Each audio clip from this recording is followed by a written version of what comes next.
Millions of gallons of retardant are dropped from aircraft on public and private lands each year as part of wildfire suppression efforts. Types of aerial delivery systems include single-engine and multi-engine airplanes, helicopters with buckets, and helicopters with fixed tanks. Each is designed to perform various missions and adjust to a variety of wildfire situations. These systems are very expensive to operate and maintain, and their safe and efficient use is critical when fighting wildland fires. To be the most effective, they must place the right amount of retardant on the ground depending on fire behavior. If too little is applied, the fire burns through quickly. Applying too much is wasteful. In order to utilize these systems most efficiently, you must first know the ground pattern characteristics the system is capable of producing, and then apply this knowledge when used operationally. The most accurate and direct method of measuring ground deposition patterns is through drop testing. To describe the drop test process briefly, an array of metal stakes are pounded into a level section of ground arranged in a grid pattern containing columns and rows. A plastic cup similar to a Cool Whip cup is attached to the top of each stake. This cup serves as a holder for a second cup that is cradled inside and held in place by a metal clip. Each cup holder is numbered according to column and row location within the grid. As the aircraft passes over, it releases its load of retardant onto the grid. A lid is placed on each cup that is hit.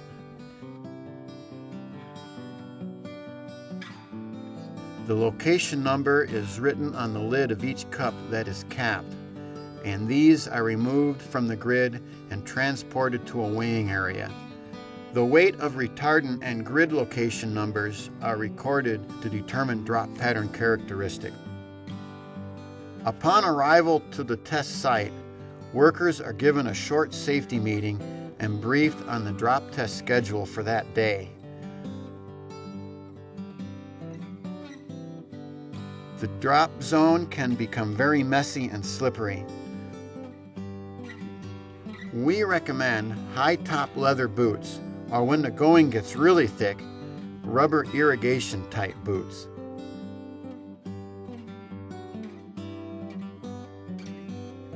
Working conditions are typically hot and dry, so it is important to use sunscreen and drink plenty of water.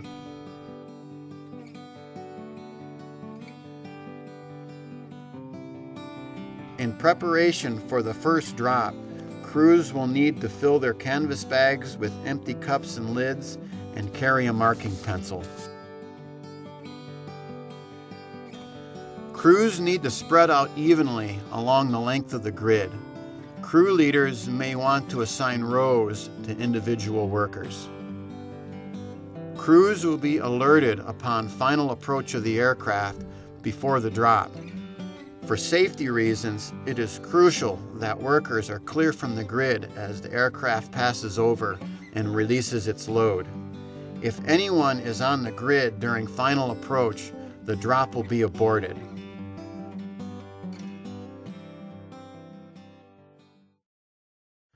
Once the drop has settled, the workers can proceed onto the grid to start capping.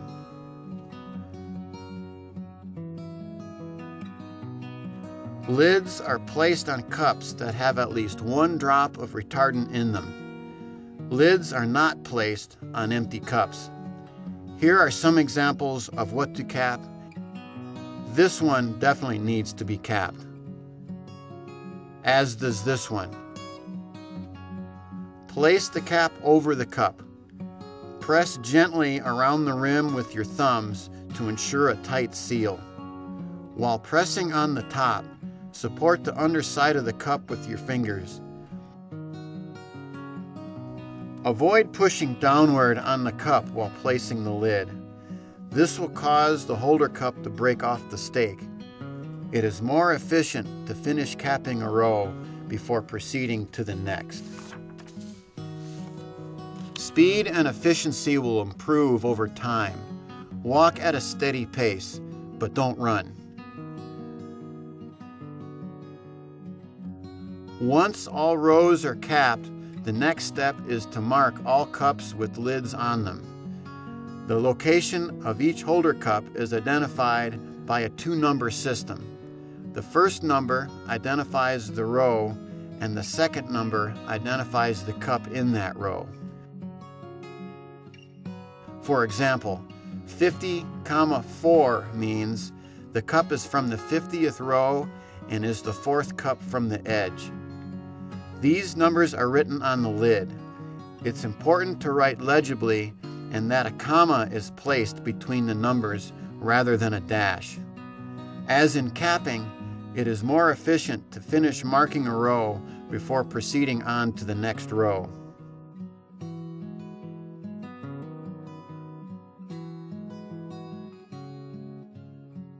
Once all rows are marked, the next step is to pick up all capped and marked cups. Notice that pickup boxes contain 6 sections or compartments.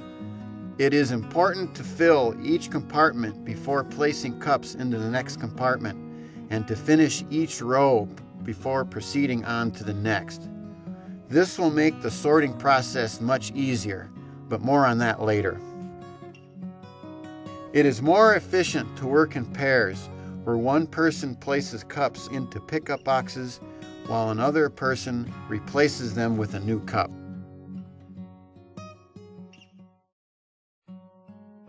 Before starting to pick up a new row, look ahead to see if someone else has already started on that row and is coming towards you.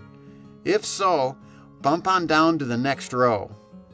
Oftentimes, only part of the grid is hit by a drop. If you find yourself in an area that has not been hit, or you have finished your section early, move on down to an area where people are still working to help them out. No one likes to be working while others are just standing around. Each drop is assigned a drop number. It is very important that the drop number is written on the lid of at least one cup in each box. Do not write the number on the box itself. Keep the boxes from different drops separated from each other. Full boxes are set along the edge of the grid, waiting to be placed into a covered truck. These boxes were just placed in the truck from a previous drop. Now is a good time to check that they all have the drop number written on at least one of the cup lids. The boxes are transported from the grid to a nearby weighing area, anywhere from 1 to several miles away from the grid. At the weighing area, boxes are removed from the truck and placed on the ground in order according to row number, low numbers being first. The weighing process has been streamlined as much as possible. This is important considering as many as 1,500 cups are collected from a single drop and as many as 10 drops are collected in a single day. The weighing crew consists of a weigher and 1 or more sorters. The sorter removes the cups from the pickup boxes by lowering them onto a disgorging apparatus, allowing easy access and removal of stacks of cups. The stacks are sorted in order, starting with the first row. As mentioned earlier, this process is easier if the cups are collected properly on the grid. Once stacked in order, the cups are placed on a carousel for the weigher. The weigher places the cups one at a time on the balance, and the weight and location are recorded by the computer. The computer program automatically advances to the next cup after each weighing to facilitate the process. Notice how the weigher checks the cup number to make sure it matches the cup number on the computer screen. As the pickup boxes are emptied, they are placed on the truck and returned to the grid for reuse. Drop test data is used to display drop pattern characteristics such as the overall length, width, and areas of deposition. Much like contours on a map, the lines in this graph define areas of different thickness or concentration of material within the drop pattern. Graphs from different aircraft allow a side-by-side comparison of drop patterns each is capable of producing. This gives fire managers a better idea of how and where to use different resources more effectively. Most aircraft can adjust the way they release their retardant to produce different pattern characteristics. As illustrated here, a drop with a flow rate of 200 gallons per second produced a long, even pattern suitable for a low-intensity grass fire. By knowing these characteristics through drop test measurement, fire managers can utilize their aerial resources to produce the most effective pattern against a given fire behavior.